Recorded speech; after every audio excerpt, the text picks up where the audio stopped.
All right. Thank you, Belly, for joining us with those details. US President Donald Trump has said his meeting with the French President Emmanuel Macron marked an important step in ending the war between Russia and Ukraine, as Trump's return to the White House has indicated a likely tipping point in American support and a possible rift with France and other European allies. Trump and Macron, who have a long-standing relationship after both came to office in 2017, held a bilateral meeting after participating in a group of 7 leadership call earlier in the day to mark 3 years since Russia's invasion of Ukraine. Macron is the first European leader to visit the White House since Trump returned to office last month. Donald Trump said they are now working on some very interesting developments. One in particular is the war between Russia and Ukraine. Aditya is joining us for more on this story. Aditya, what can be read into Donald Trump's statement after his meeting with Emmanuel Macron?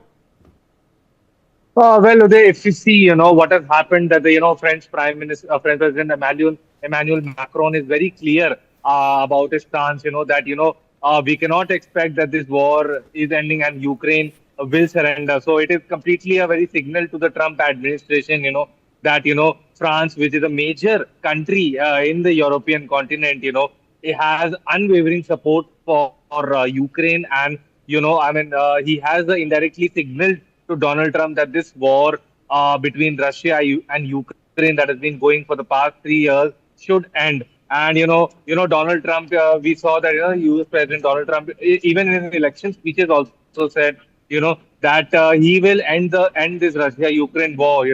Once he is in power. So we can expect some major breakthroughs regarding this in the times to come. But so far, what has happened, that Trump's stance is being seen as a pro-Russian stance, because he has held the Trump administration, officials from the Trump administration had held meetings with the Russian officials in last week in Saudi Arabia without the presence of Ukrainian President Volodymyr Zelensky. That has caused a wave of anger among the European Union as to why Trump, what they at this point of time, what they are believing that this, Trump is giving a free hand to Russia.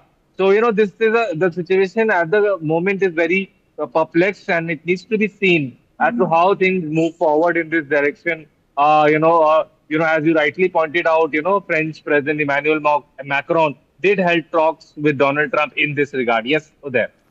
All right. Appreciate you joining us, Aditya, with those details. On that note, slipping into a short break.